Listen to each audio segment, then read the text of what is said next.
रोज़ा मुबैना तौर पर गैर इंसानी, सेहत के खिलाफ और कुरूने वस्ता की एक जालिमाना रस्म है। रोज़ा ये है कि फज्र से सूरज गुरूब होने तक पानी और खाना खाने से रुके रहना। तो क्या इस्लाम ने इंसान के खाने का हक छीन लिया है? हर साल रमज़ान आते ही कुछ लोग सवाल उठाते हैं कि अल्लाह इंसान को तकलीफ़ क्यों देता है? क्या रोज़ा जिस्म को नुकसान नहीं पहुंचाता? क्या ये सिर्फ अंधी पैरवी नहीं? आज हम जज्बात से नहीं, दलील, हकीकत, साइंस और इखलाकियात की रोशनी में इन इल्ज़ामात पर गुफ्तगू करेंगे। आखिर तक रहें, क्योंकि आखिरी हिस्से में आप समझेंगे कि रोज़ा दरअसल इंसान को क्या बनाता है। पहला इल्ज़ाम, रोज़ा मुबैना तौर पर सेहत के लिए नुकसानदेह है। ये एक बड़ा इल्ज़ाम है। तवील वक्त तक ना खाना मुबैना तौर पर ख़तरनाक है। डिहाइड्रेशन होता है, कमज़ोरी आती है। लेकिन एक सवाल, अगर मुकर्ररा वक्त तक ना खाना इतना ही नुकसानदेह होता तो आज मगरबी दुनिया में इंटरमिटेंट फास्टिंग इतना मकबूल क्यों है? जदीद तहकीक में देखा गया है कि मुनज़्ज़म रोज़ा जिस्म में इंसुलिन को कंट्रोल करने में मदद देता है, वज़न को काबू में रखने में मुआविन है और खुलियाती तजदीद के अमल को फ़ाल करता है। 2016 में जापान के मुहक्किक योशिनोरी ओसुमी ने खुलियाती तजदीद या ऑटोफाजी पर तहकीक के लिए नोबेल प्राइज़ हासिल किया। ये अमल रोज़े की हालत में फ़ाल होता है। यानी 1400 साल पहले इस्लाम में जो रोज़े का निज़ाम शुरू हुआ, जदीद साइंस आज उसके फ़वाइद दरियाफ्त कर रही है। और ज़्यादा अहम बात यह है कि इस्लाम बीमार, हामिला, मुसाफिर, बूढ़े किसी पर ज़बरदस्ती नहीं करता। रोज़ा सिर्फ अहले इस्तिताअत लोगों के लिए है।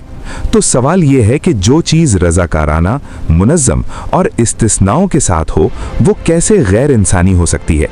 दूसरा इल्ज़ाम, रोज़े के ज़रिए अल्लाह मुबैना तौर पर इंसान के खाने का हक छीन लेता है। यहाँ एक बुनियादी गलतफहमी है। रोज़ा सज़ा नहीं है, ये तरबियत है।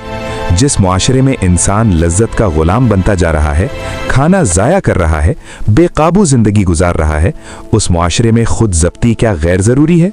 हरगिज़ नहीं। रोज़ा इंसान को सिखाता है भूख की तकलीफ़ क्या होती है, बेसहारा इंसान का एहसास क्या होता है, अपने आप को काबू में रखना क्या होता है। आज इंसान नशियात का आदी है, फहाशी का आदी है, मोबाइल का आदी है। सब आज़ादी चाहते हैं लेकिन खुद पर काबू नहीं चाहते। रोज़ा नफ्स के खिलाफ एक इनकलाब है। अब सवाल यह है कि क्या खुद ज़ब्ती गैर इंसानी है या बेहद लज्जत ही असल गैर इंसानियत है? तीसरा इल्ज़ाम, रमज़ान में मुबैना तौर पर पैदावारियत कम हो जाती है। कुछ लोग कहते हैं रमज़ान यानी सुस्ती, लेकिन तारीख़ कुछ और कहती है। रमज़ान ही में ग़ज़वा बद्र पेश आया, रमज़ान ही में फ़तह मक्का हुई। आज भी लाखों लोग रमज़ान में दफ्तर जा रहे हैं, कारोबार कर रहे हैं, इम्तिहान दे रहे हैं, मंसूबे मुकम्मल कर रहे हैं।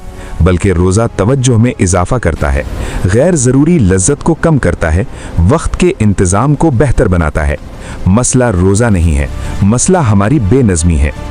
चौथा इल्ज़ाम, रोज़ा मुबैना तौर पर बच्चों पर ज़बरदस्ती मुसल्लत किया जाता है। इस्लाम में रोज़ा सिर्फ बालिग और अहले इस्तिताअत शख्स पर फ़र्ज़ है। बच्चों के मामले में ये तरबियती नौइयत का है, लाजमी नहीं। सबसे बड़ी गलतफहमी यही है। बहुत से लोग समझते हैं रोज़ा सिर्फ ना खाने का नाम है। दरअसल रोज़ा का मतलब है झूठ ना बोलना, जुल्म ना करना, गीबत ना करना, आँखों को काबू में रखना, गुस्सा को काबू में रखना। अगर कोई मुआशरा 1 महीना इन चीज़ों से रुका रहे, क्या वो मुआशरा बुरा होगा? हरगिज़ नहीं। रमज़ान इखलाकी इस्लाह का महीना है।